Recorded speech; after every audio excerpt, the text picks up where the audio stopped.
The Lord be with you. And with your spirit. A reading from the Holy Gospel according to St. John. Glory to you, Lord. Jesus said to his disciples, "This is my commandment, love one another as I love you. No one has greater love than this, to lay down one's life for one's friends. You are my friends if you do what I command you. I no longer call you slaves, because a slave does not know what his master is doing. I have called you friends, because I have told you everything I have heard from my Father. It was not you who chose me, but I who chose you, and appointed you to go and bear fruit that will remain, so that whatever you ask the Father in my name, he may give you. This I command you, love one another." The Gospel of the Lord. Praise to you, Lord Jesus Christ.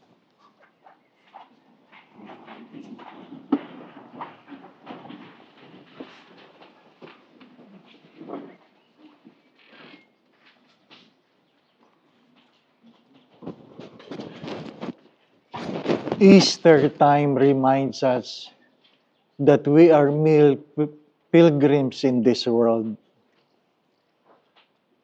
We came with nothing. Eventually, we will leave with nothing. But hopefully, regardless how short life is, we will be able to leave behind a good legacy. Saint John of the Cross have said this, in the twilight of our lives, God will never ask the question how much money you have, where you have been, what titles you have gained, but how much love you have given. Everything will be measured in love.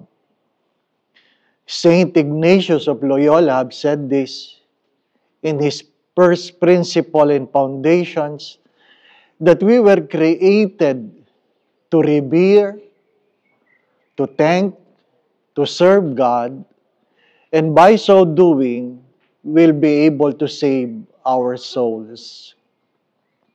Life is not about simply being happy, being rich nor poor, not about living long or short.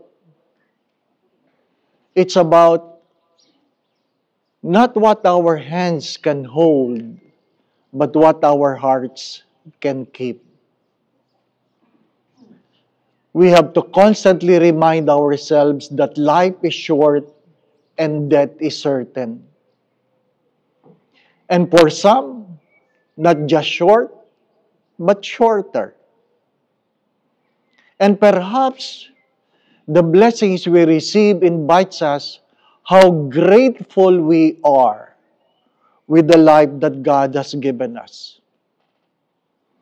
Many times, I would remind people that the secret of a happy life is a grateful spirit.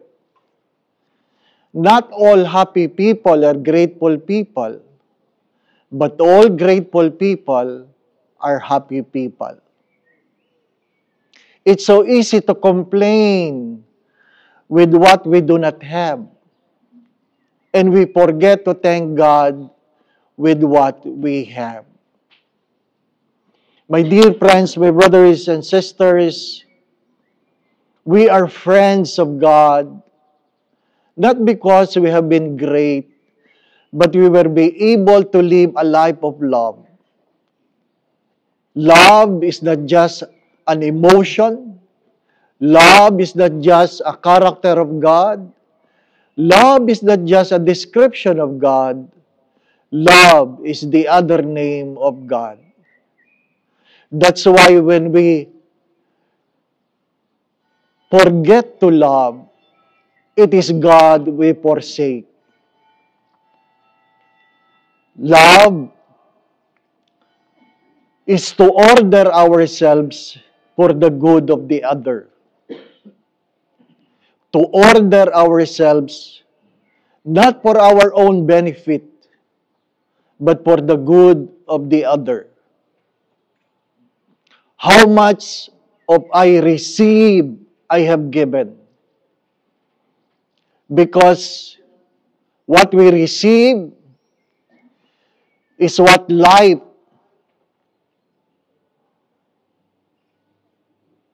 that we have. But what we give is what we make our souls for.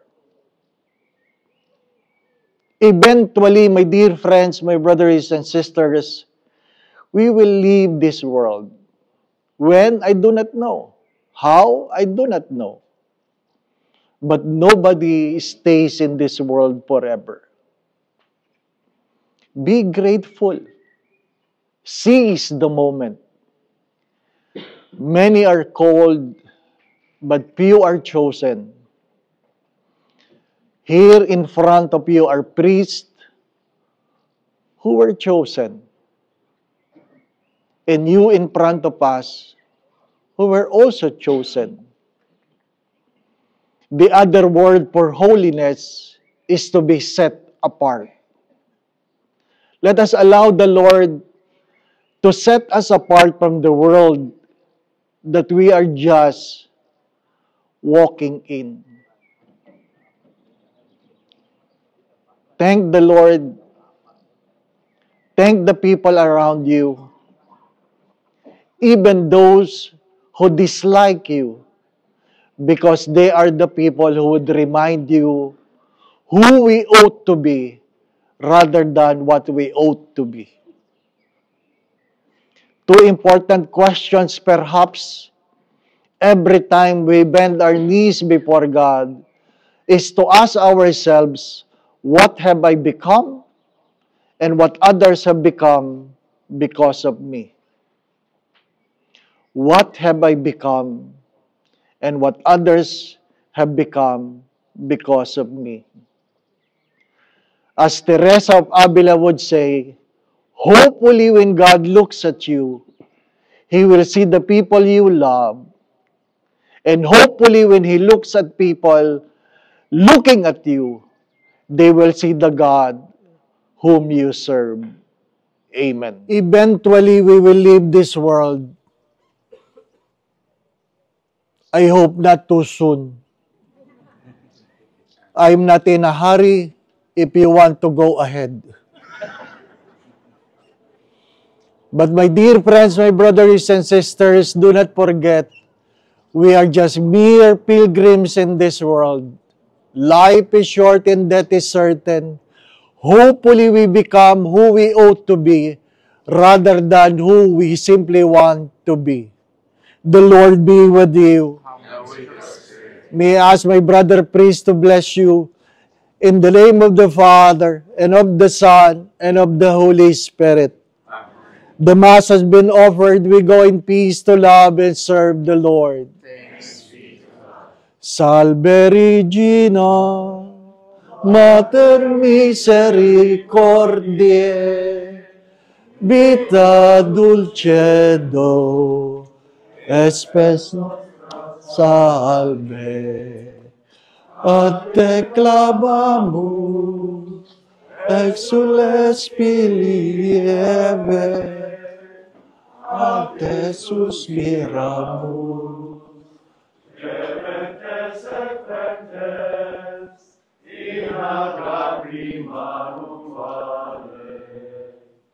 Ea ergo advocata nostra,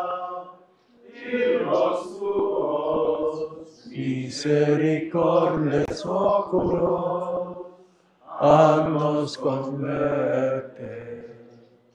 Et Iesus, benedictum fructum ventris tui, nobis os hoc exilium, os ende. O clement, O pia, O dulcis Virgo Maria.